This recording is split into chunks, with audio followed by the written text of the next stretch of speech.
রাজশাহীর বিখ্যাত আম কবে থেকে গাছ থেকে নামানো যাবে তার সময়সূচি বা ম্যাঙ্গো ক্যালেন্ডার প্রকাশ করেছে জেলা প্রশাসন।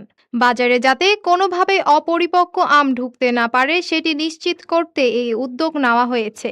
রোববার বিকেলে জেলা প্রশাসকের সম্মেলন কক্ষে আম পরিবহন, বাজারজাতকরণ ও সংগ্রহ বিষয়ক এক মতবিনিময় সভায় আনুষ্ঠানিকভাবে এই ক্যালেন্ডার প্রকাশ করা হয়।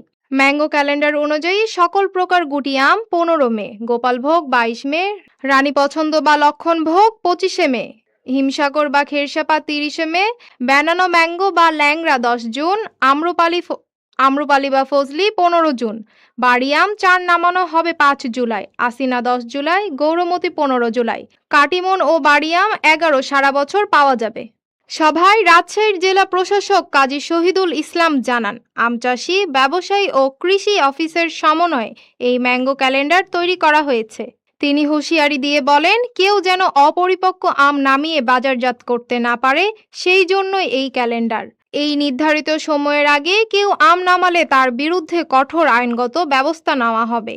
আমরা আম গবেষণার সাথে আমরা বললাম যে সবার সাথে কথা বলেই তারিখটা নির্ধারণ করেছি। রিলেটেড এই তারিখই ফিক্স থাকবে। যদি কেউ অপরিপক্ক আম পাড়তে চায় সেক্ষেত্রে আমরা আইনগত ব্যবস্থা গ্রহণ করবো সবার বিরুদ্ধে।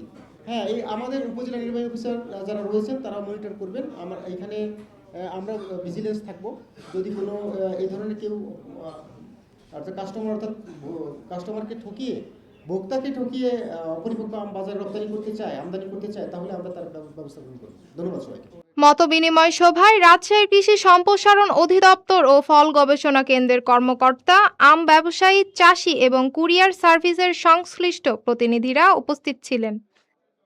Sadia Tabassum, daily citizen voice.